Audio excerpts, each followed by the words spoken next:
This is the Seller Process Podcast, where we talk about the best systems, processes, and SOPs for your Amazon business so that you can regain control of your time, build up your team, and scale your e-com empire.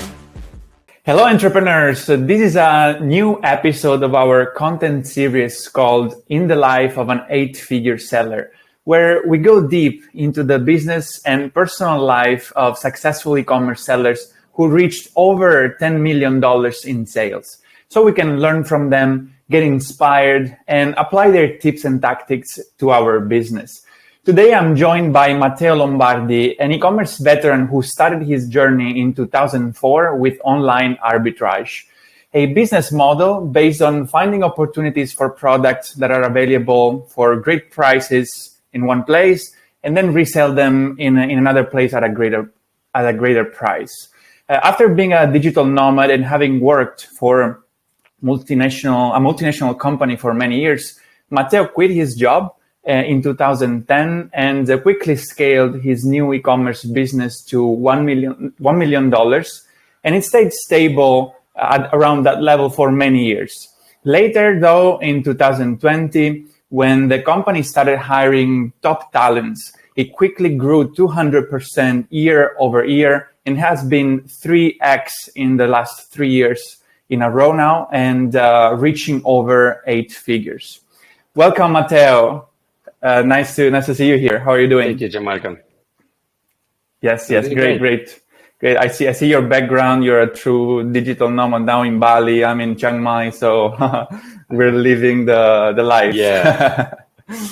All right. Yeah, I love it here. It's amazing to escape the European winter. For sure.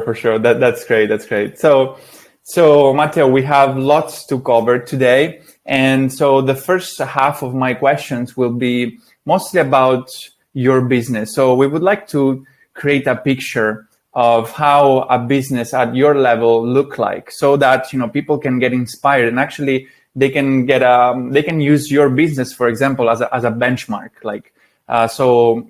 We'll talk about things like how many SKUs, how many marketplaces, what's your revenue distribution look like. So basically, people will have a better understanding of how an 8-figure business look like. Okay, and then in the second half, we will cover more questions around your mindset, your habits, and how did you reach that level. All right. So my first question for you is whether if you work with business partners or co-founders, do you have any? No, I've started my business on my own, and I think it's simpler to be the only owner of the business. Nice. Okay, that's interesting. So, but obviously you work with a team. How many people are now in your team? And can you briefly 55. say like 55? Yeah. Okay. Yeah. What's the role? We're a little bit overstaffed for the roles. We have a lot of people in operations. We do our own warehouse and logistics because we want to be very fast because of our business model. So we don't want to depend on others for that. We have a big research team that finds the opportunities that we buy to resell, a big operations team, a finance team, because we buy in small quantities. So we have a lot of invoices. So there's a lot of work in terms of bookkeeping and finance. And then, people department. So we have 4 people in the people department. So there's a lot of admin work and taking care of people because that's one of the most important things for us. That's more or less. And then I have an executive assistant and a personal assistant. So interesting. Okay. So do you have like an actual base somewhere, or like everybody is scattered all over the world? Besides the warehouses where people have to come in to do physical work, everybody's scattered around the world. We do have more people in Eastern Europe, and we just did a retreat in Serbia where we brought people from all over the world to meet in person. That was really, really cool. Nice. Kind of like a company retreat.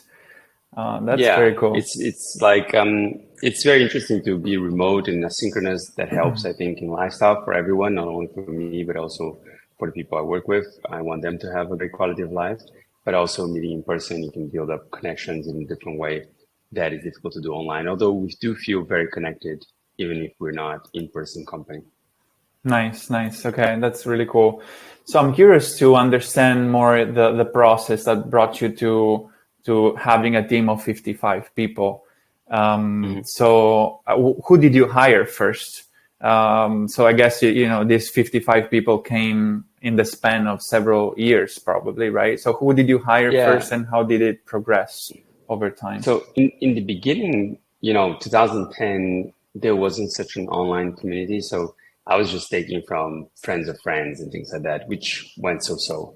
Then I heard about hiring in the Philippines, because they speak English and it's great and salaries are not very high. And that also went so-so, because I don't think now that people that work at night, like the best people are normally not willing to work at night.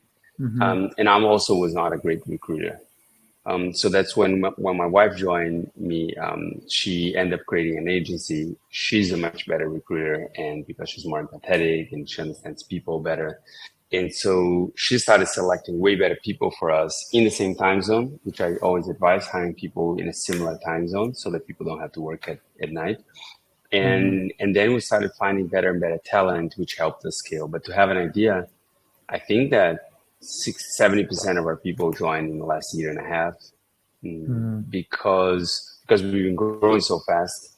So I had a variation between 1 and 2 employees for about 6-7 years, and I had a difficulty scaling that team. And then when we started hiring at a different level, that it became easier and more pleasurable to grow a team. And then I went from not wanting to hire people and trying to automate everything to like, hey, it's great working with great people, and then growing them and creating things together. And also automation is still important, but I love the people that we've been finding and working with. Yeah. I see. Interesting. So the thing that made the jump, because you basically experienced like a really exponential growth, was what you mentioned, like starting hiring differently, right? I think hiring was a big part of it. I think using a recruiter that knows what they're doing, and if I can mention them, our agency is called Retalent Agency, and I think using a recruiter that knows what they're doing helped. And then of course it's the other part of the business. So only great people, but no business model wouldn't work, right? So, but then the fact that I was still interested in learning a lot about this business for so many years, even though I wasn't scaling, I was improving my skills. That mixed with great people that can execute, and then also later people that can also create things above what I could create on my own. This is what we try to build in recent years. Is like, how can we hire people? They always say hire people that are smarter than you. I think that's a bit too generalistic. I think it's about people that are better than you at what you're hiring them for. So, a head of operations, she can do operations way better. Like I can't even understand some of the things that she does, because she has a lot of experience. She was in Toyota, she was in IKEA. She can bring an experience that's unparalleled to mine. My head of finance, he also can do finance in ways that I cannot think about because, I'm not a finance person. And so getting the company to that level, it really makes growth in a way easier and more pleasurable, because when you don't know how to do something, you can just hire somebody that knows how to do that. And then the key is just figuring out who do you need. So I think a lot about who do you need, and then figuring out how to get that person and convince them to come work with you. Because I think the best people need a little bit of convincing. My first approach was just, hey, I have a job, I pay this, who wants the job? But now it's like, hey, we want this person, and we have to figure out who's the avatar, kind of like you do with the customer. And then we have to figure out how to find them.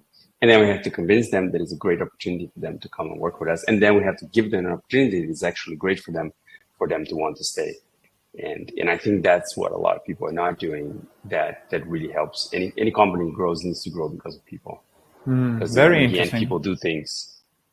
Cool. Systems are done by people, right? They don't do themselves.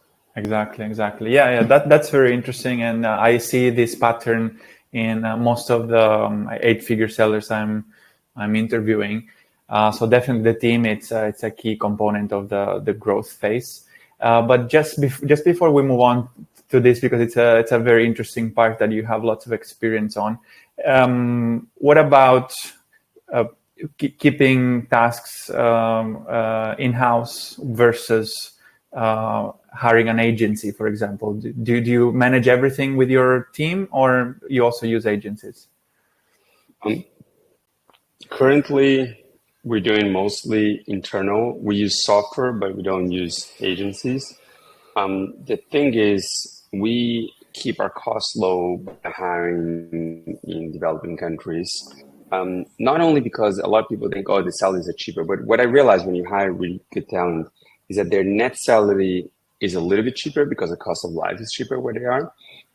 Yes, so the net salary is cheaper, but what you're saving a lot more is on taxes. And because taxes, for example, in Spain are really high, and taxes, especially also taxes for somebody, for example, in, I don't know, Kazakhstan, if they're working for a Kazakhstan company, the taxes would be higher than if they are a sole proprietor, like independent kind of like business person giving services to someone abroad. Usually the tax schemes tend to be lower for this kind of situation. And so it gives us a tax advantage and a motivation advantage. Yeah. And so when you hire agencies, the problem is if the agencies are hiring in Europe and in the United States, which is most of the agencies that are serving Amazon sellers, they have a much higher cost base. On top of that, they have to put their margin. And on top of that, I think people's systems are hard to scale. So a lot of people complain with agencies that, the quality can come and go because they lose people and this and that. And it's difficult. And so because also I want to create a great culture, I prefer, for example, I could externalize our logistics and try to get a partner to do it, but I cannot control the partner, what salary they give, what benefits they give, how do they treat their people. So what happens when I'm using a partner that is treating their people in a way that I don't agree with or I don't like, and I don't have power over that.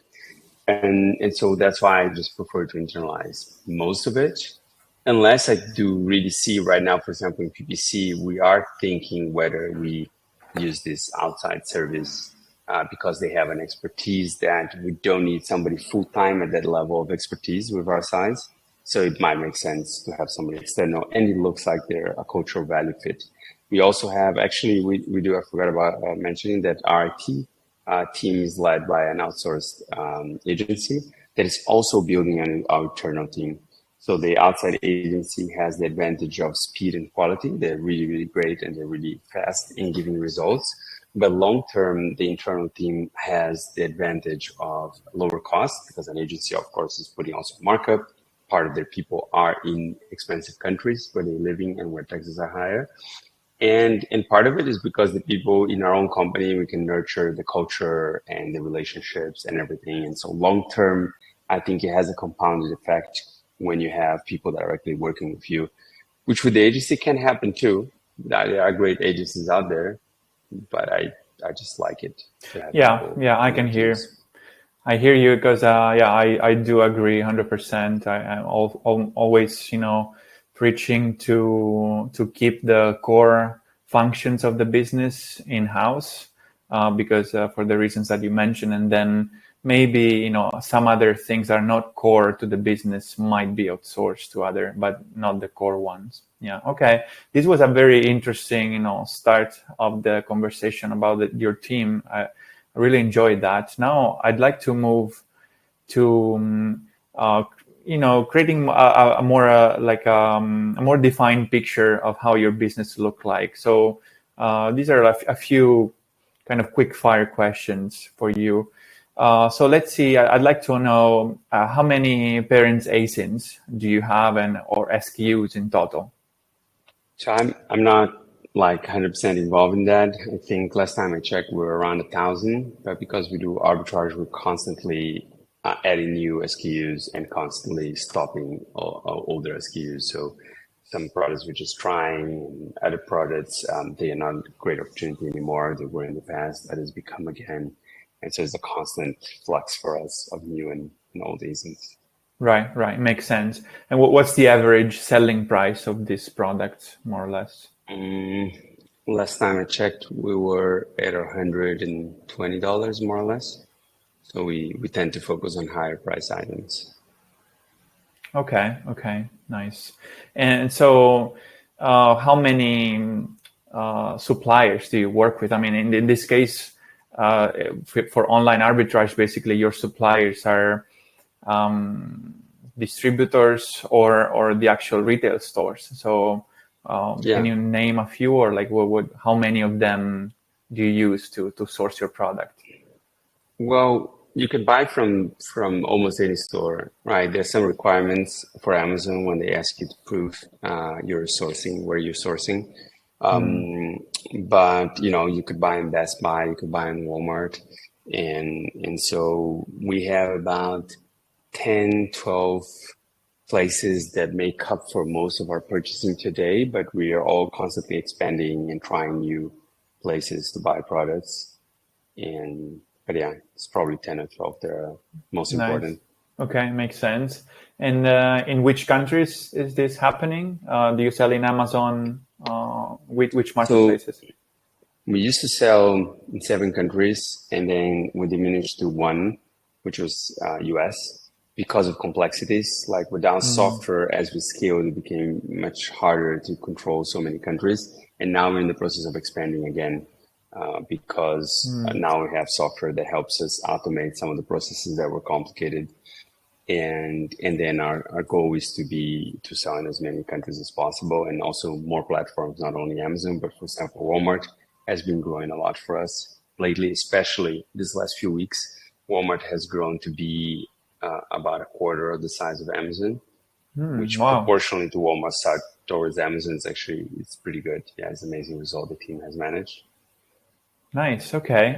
So now I'm curious to ask you, what's the percentage of revenue that comes from Amazon versus other channels? So you said Walmart 75%, Amazon 25%, Walmart right now. But it used to be, so if you look year to date, it's probably more like 13% Walmart or 10% Walmart.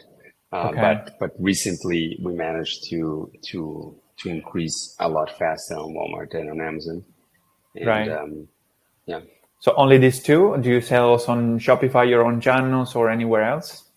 No, we're going to open that, but that increases complexity. I think that until you reach 8 figures, most of the time, it's not like a rule for all, but you need to reduce some forms of complexity, because it becomes harder if you just go everywhere and try to do everything. Then as your team gets stronger and your tools get stronger, then maybe you can start diversifying more. And so that's what we're trying now, diversifying more. And we're trying to get into Japan, and we're going to get back into Europe, which we were before, and we're going to do it again. And it's just more complex, more teams, more knowledge. It's harder to manage, more KPIs that you have to follow. And so we needed the team. We wanted to go to the lower hanging fruits first. And now we're in the process of diversifying more. Nice. Okay. Very interesting. So I want to talk more about like your journey now. Your journey, from 7 to 8 figures, did you ever need to raise capital or borrow money to get to where you are now? Raising capital, no, but borrowing money, yes. It's, a constant thing, especially in Q4, especially Christmas, that sales go up. We always have to borrow money for Christmas. And yeah, we reinvest all our profits, which helps a lot, but there's always a little bit that we need to top up in around September every year. We take more loans. And so where do you get the money from? Is it traditional banks or this kind of specialized financial? Traditional banks. So as our main company currently is in Spain, we have also an American partnership, but in Spain it's difficult to get a lot of money. Like for them, especially, they also don't understand the model. It's a bit weird for them, and so we don't get a lot. It's cheap, but not a lot. Then we have personal investors that borrows capital, like it's a loan, but from personal individuals. And so that's if you analyze, it's more expensive, but since we do it just for Christmas, it's a good source. And basically we try to. So I think a lot of people are afraid of loans, and I think loans are really important, especially for an e-commerce business. And the secret is to keep the debt to asset ratio. So it's like how much debt you have compared to how much asset you have in the business, so that you put some leverage in the business, but you don't exaggerate. If you exaggerate leverage and something goes wrong, like some companies happen now that the cost of loans have gone up and suddenly they can't sustain their business model anymore, I think that's risky. But if you do it in controlled way and just like not too much debt, then I think it can be really important for growth. It was for us, at least. In many instances, when we put that in, we suddenly saw our revenue grow, and with the same people, that actually increased our margins, our net, and it was really important. Without that, it would have been difficult to make these jumps of revenue that we did. Very interesting. Yeah, definitely the smart use of debt. Yes, it's a factor that I've seen also in other accounts helping a lot. So how long did it took from going from 1 million to 10 million for you? It took us about 2 years. Okay. Because we tripled 2 years in a row from 1 to 3, from 3 to 9. So that was a couple of years. Nice. And then we did 9 last year, and we're gonna do, I think, 18 this year. So this year we doubled. And, awesome. Yeah, it's gone faster when I started, hiring people.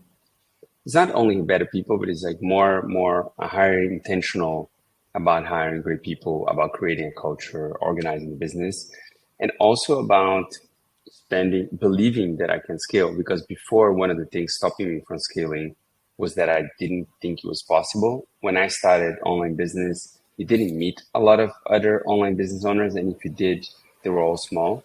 And so you're doing this thing for 8 figures now, but it's like in 2010, there were no 8 figures. There were some stories like Tim Ferriss' blog or some blog, some book, but you didn't meet those people. Now you meet them and you're like, oh, this is possible. And then you meet them and like, okay, they're not smarter than me. I can do this. And you realize you don't have to be a genius. You don't have to be crazy lucky. You just, have to take a path, work towards it and keep improving and doing things better. And you'll get there eventually. Nice. So I think you mentioned already, this is the team. It was a very important part of scaling, also borrowing money. Were there any other key factors that help you scale from 1 to 10 millions that you think it's worth sharing? I think, so creating a great culture. So yes, the team is the people, but then the environment you give them. And also, I feel that in the beginning, I was a bit more transactional. So I just wanted remote. I wanted to be able to work from anywhere in the world, not work too much, because there was this whole Tim Ferriss for our work week culture. And so I wasn't building something great. It was good. The employees were happy because they also got remote, which is a great already improvement to lifestyle.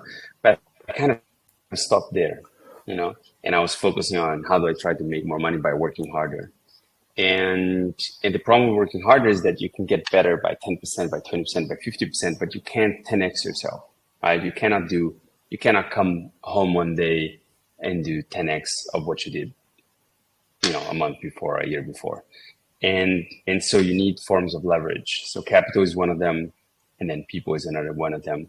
But also I think to get great people and to keep them, you also need to offer them something great, because what is in it for them? It's like they're not just there for low pay, treated badly, no growth, right? They're not going to stay with you for that. And so then my dream, I created a new dream. I call it, like a lot of companies talk about vision, and I call about the outer vision and the inner vision. So the outer vision is what we provide to the world, and the inner vision is what we provide to ourselves, including all our teammates. And so as I started working on the inner vision and improving the inner vision, then I could find better people, keep better people, and grow them better. While before I had a very shallow vision, and so the company was not progressing as much as it is now. And so I think that that's really key. And the other thing is the belief that it's possible. So a lot of people told me it wasn't possible to scale my business model and actually stop me from trying to scale it. And when I kind of said, because I also was afraid of investing in things like, what if it doesn't work and I lose money? And that's another big one. I think that in the beginning, you're very afraid of losing money, you're very afraid of making mistakes. And so as I became less attached to the money, less attached to the results, I'm like, hey, I want to create something beautiful. And to create something beautiful, we need to do this, this, and that. Maybe it works, maybe it doesn't. And and constantly I have to be changing my mindset because the amount of money we spend to create different things becomes bigger and bigger and bigger.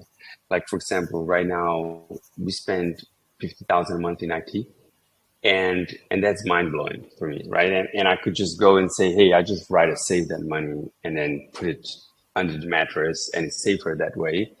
But if I want to keep creating something more beautiful and better, I need to keep putting that money in at risk, and either hiring people or agencies or this or that. And that's how you create something better, and with the willingness to fail. But most times, I think, well, it's happened to me, but I think most times you don't fail. Like most times, if you think well about what you want to spend on, and if you're careful, most times it's worth it. And even when it's not worth it, for example, 7, 8 years ago, I tried to automate all that stuff, and I spent 50,000 that didn't work.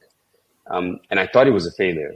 And then 6, 7 years later, when I tried to automate the same thing again, that experience made it that I succeeded on my second try. So in the end, those 50,000 was a great investment. I didn't see it at the time. So I think that happens in business, to not be afraid of failure, because then you learn, and then helps your next move to be better. Nice. Yeah, I love it. I love it. Yeah, yeah. This is very inspiring. Yeah. Thank you, Matteo. It's really cool. Yeah.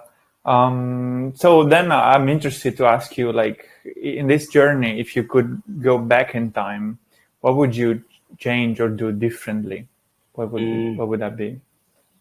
I'm not one to change the past much, because I believe that the person that I was at the time, what I did was the best I knew how at the time. And so the only thing, so I didn't have very good control of my finances at some points, because it was expensive. So the traditional accounting we do, of course, for the law, for regulations, we need to do it, but it's really hard to understand. There are some problems with how the person that is doing it is not inside the company.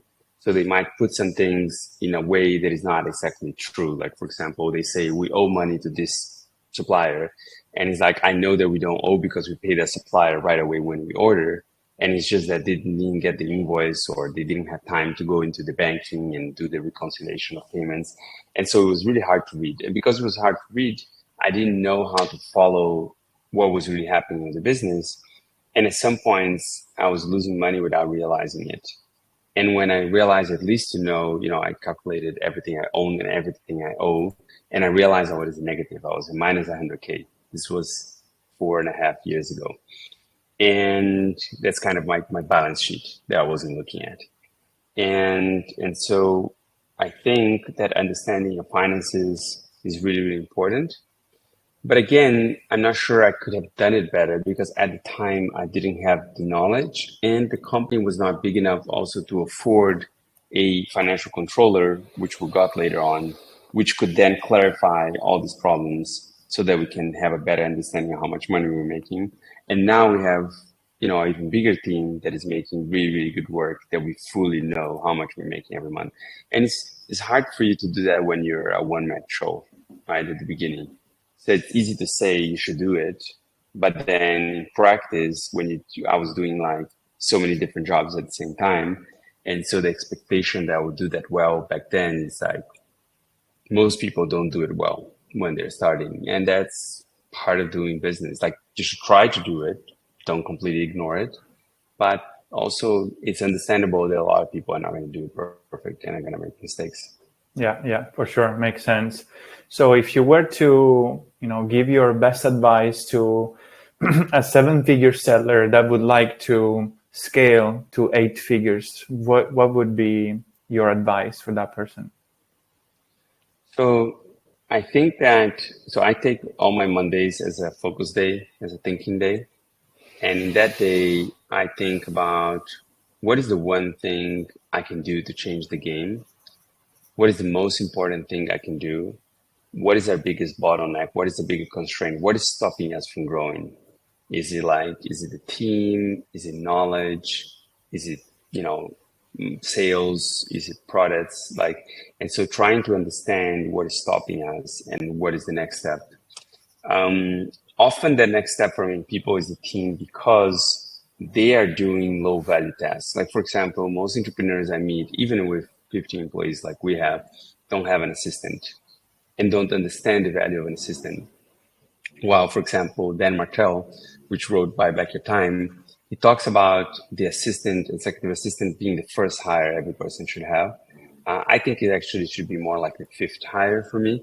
But I could understand it depending where you live, that a first hire would be good. Because the thing is, if you are stuck doing lower added value tasks when you have skills to do higher added value tasks, that's why he calls it buy back your time. You should look for people that would enjoy doing the tasks that you don't enjoy anymore. Maybe you enjoyed one day, but nowadays you don't enjoy them anymore. And they can take that off your plate so you can do tasks that are more important. That was the key when we started scaling, was when I always had this idea, which a lot of people at around 1 million have, that I couldn't be replaced. And that is true because, I was 7 years doing Amazon, it's my own business. I built the business around my skills, so I couldn't be replaced by one person.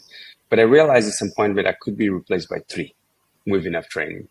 And so what I did is that I went up and divided in main parts what I was doing. And then I was thinking, like, who's the person that would do this well? And then I had a breakthrough, which was a person that could do research for our company well would be a person that came from finance. And we found someone, and that person learned it, and with time became better and better and better and better. And because she was doing it full time while I was doing when I could, she was end up doing a better job and bringing better results. And so the fact that I gave her this allowed her to do better work in that area, which I'm really good at until this day, but she could focus on fully and she could improve it. And then giving that away, I could help think of what else can we give away, and could give away this and give away that. And as I gave away those things, I could go and do things with higher value. So I think it takes a leap of faith that a lot of people, it's a little scary at the beginning because you say, okay, if I hire someone, I have to pay myself less, right? But then that's what takes you to the next level, because then you can focus on things of higher added value and end up earning more. So it's difficult in the beginning. And then as you have enough profits in the company to hire people without being so scared each time, because you have enough profits already to pay yourself independent of who you hire, that then it accelerates. In the beginning, when you're making, I was making $3,500 a month, and I hired somebody for like $650, $700. And so I had to think like, hey, if this doesn't work, I have to pay myself less in the end. I didn't diminish my salary right away, but it was like eating into the profits until that would work out. And then after 3 months, it became break even, and then it became positive. And then, of course, when the profits of the company got higher and higher, then it became easier to hire people. But sometimes we still struggle. Like, we want a role that is very expensive, and we're like, oh, this is going to hurt. Will it work? Because it's never guaranteed. But then you have to take the risk, and worst case scenario, you didn't work, you have to part ways, and you go back to where you were with a bit less money, but we're learning of what works and what doesn't. Yeah, love it. Yeah, absolutely. I've experienced this myself recently with a bad hire. It definitely, good learning opportunity, and you just, go back to drawing board, and yeah, as you said, think how you can be replaced, maybe not by 1, but by 3 people. That's a smart way to see it, I think. Yeah. Cool. So I now would like to go into more personal life, like just to understand, like, how do you think, what do you do exactly? So how many hours do you work per week, and what your day looks like? I have an app that tracks how much computer work hours I do. It's called Rescue Time, and it's 25 hours a week. And it's funny because I don't try to work 25 hours a week, but every single week it gives me 25 hours. So that's really funny. For years it's been like that. But of course, focus days, I'm just thinking. So I'm usually like at the pool or sauna or having a walk thinking, and that's not counted by the app. And I'm always talking about business, like we met for a coffee and we're talking about business, and I go for dinners, even with my wife, sometimes at 10 at night, we talk about business. It's just, we love business. We find it very interesting, and we love creating value. We love, doing something for people.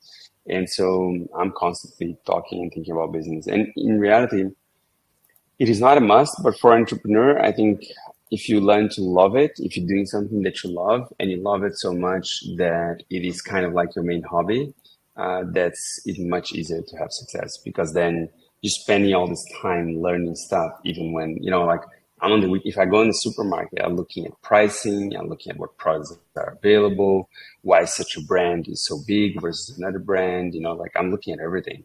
And I'm looking sometimes at P&Ls of companies for fun. Like when somebody says, "Oh, this is such a great business."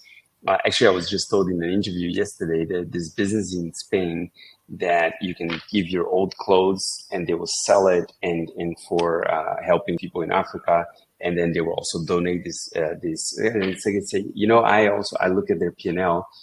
And actually, they are a for-profit company. They're making a ton of money from this, and what goes to charity is just a fraction of it. I was like, wow, because for me, they were a non-profit organization, and so, anyways, I just enjoy companies and what they do, and trying to understand what impact our companies doing in the world, because companies are doing so much of what's all around us. The computers we're using, the walls behind you, the lamps, everything, electricity. It's all done by companies. And so I find it very interesting to understand how companies work and what they're doing.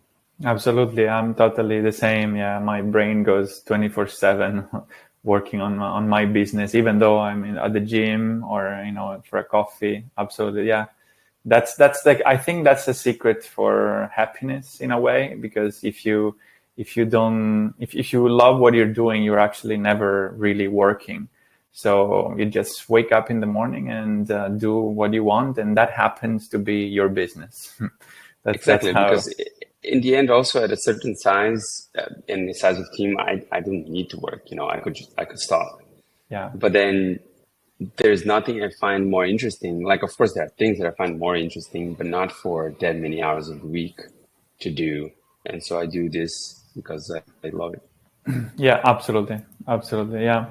So I'm curious to ask you if you have identified, what would be the most important habits that you developed that impacted your business the most. What do you think they are? Yeah, I have a few. So we follow this mantra in our family now. I'm not sure if you heard about it. It's easy choices, hard life; hard choices, easy life. Yes. So 3.5 years ago, I think, I stopped drinking alcohol. That was a huge one. And I started about 3 or 2.5 years ago, I started optimizing my sleep. And sleep is the compounding super habit that I think is the number one habit that can change everything. Because if anybody has slept very few hours, knows how difficult it is to think. If you slept okay hours, it's okay to think. But if you slept really well, it's much easier to face the world. It's easier to think. It's easier to do things. It's easier not to fight with others. And so it compounds in your relationships. It compounds in your relationships with your team. It compounds in your energy, in your brain, everything. It's in happiness also. Like if you sleep, you're happier. If you don't sleep, you're, let's say, happy. And alcohol is one of the most detrimental things for sleep. That's I didn't stop because of that. I also saw that alcohol made me more emotional and stable. I would sometimes, have fun on the weekend, but then arrive to Monday and I'll be, tired and needing another weekend just to relax from the weekend. And so I didn't take any big tasks at work because I was tired or hangover, or I caught a cold. So when I stopped drinking and I started sleeping well, I didn't get sick anymore also. And so that's one of the most important habits. The other habits, I think I have a lot of habits. I have huge routines and, but I think sleep is the most important. And the other thing is at work, I don't force myself to do what I don't like anymore. So I either find someone to hire that loves to do what I don't want to do, or I figure out a way for us not to have to do it in the business. Because I think that entrepreneurs feel forced to do everything because, it's their business and they have to do everything because if not, who would? And they end up giving themselves a really bad job, and that job saps their energy, and then they don't have energy for life. And instead, if you focus on the things in your business that give you energy and add value to others, then suddenly you're constantly with energy because you're doing all the steps that you love. And so I think that's the big game changer. There's a concept from strategic coach called unique ability, and we use that framework in our business to map out what people do that gives them energy.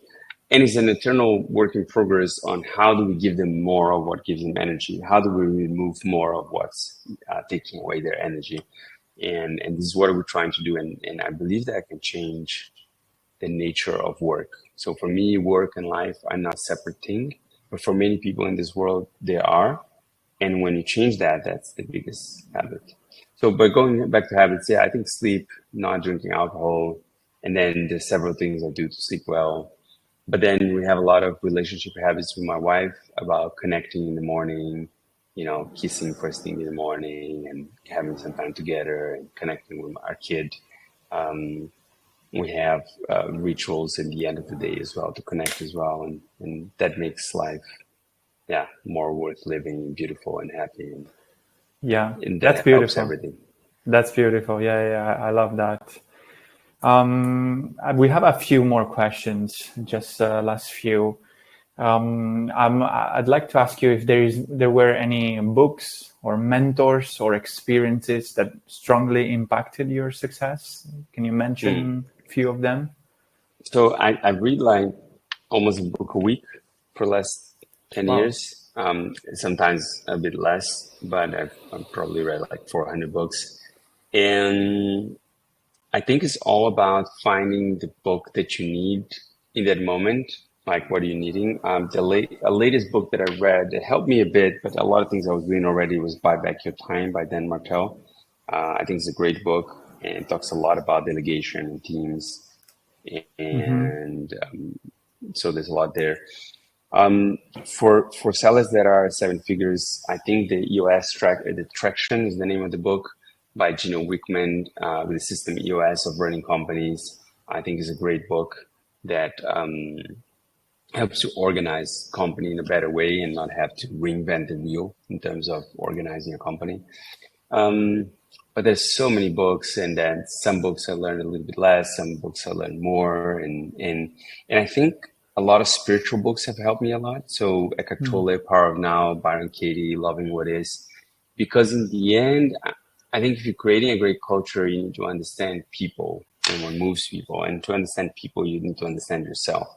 So a lot of people are running around trying to get money and trying to get success, believing that will give them satisfaction and happiness. But that satisfaction and happiness, if they get it, is very fleeting.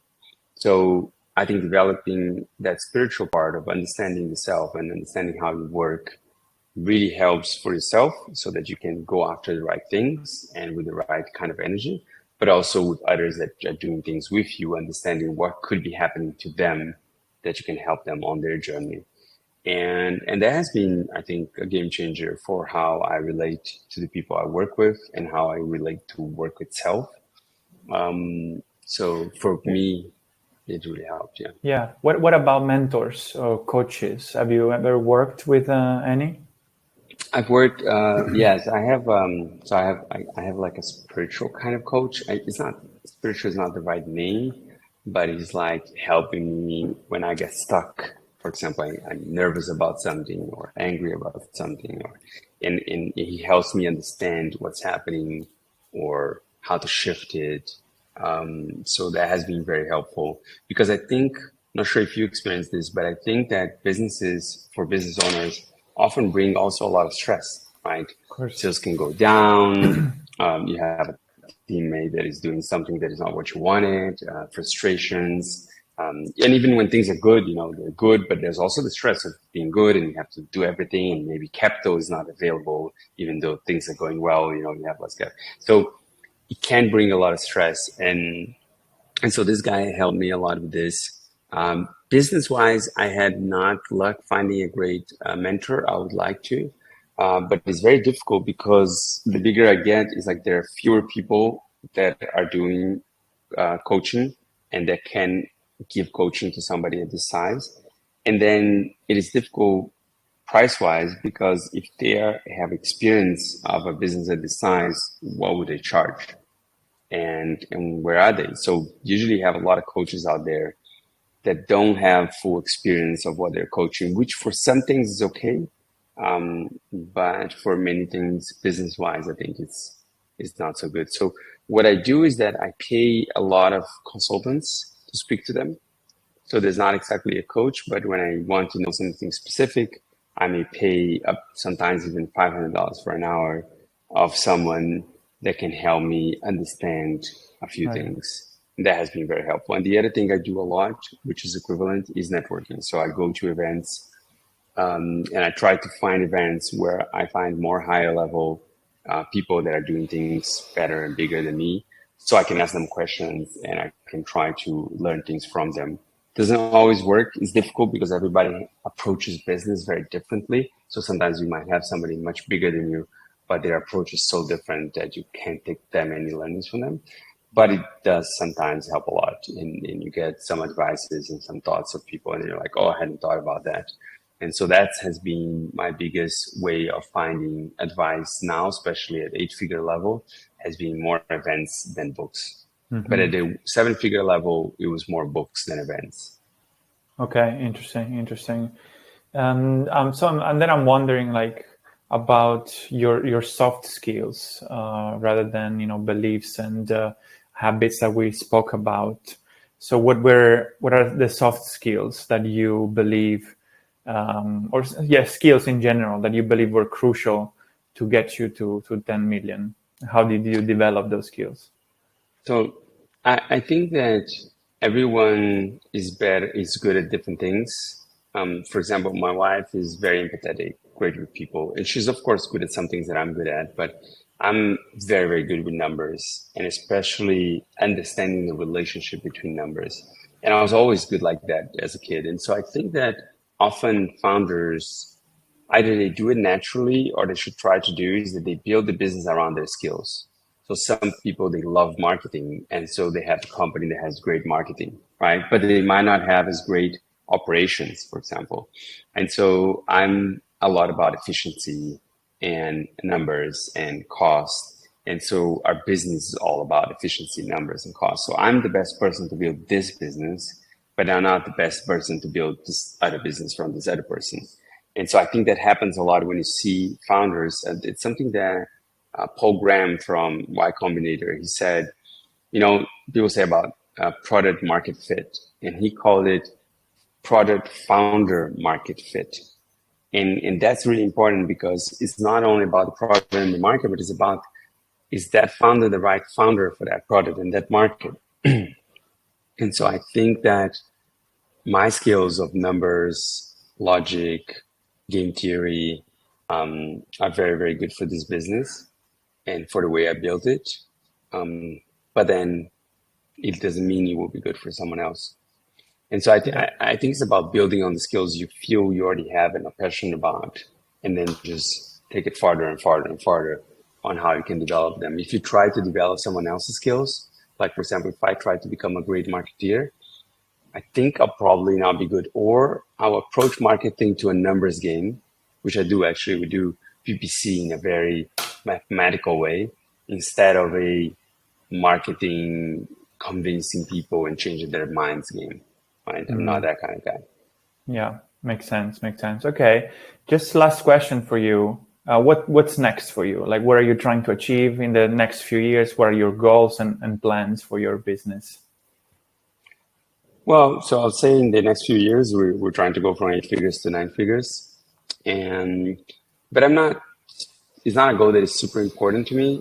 It's like, if I go to 9 figures, I think I want to mostly my most important goal is like how can we create a great culture and take care of the people that we work with, which is not super easy. It's especially as the company grows, and so that's the most important thing. Then how can we convince other companies that there's a other way to work with people, and that can be great for business, but also great for people.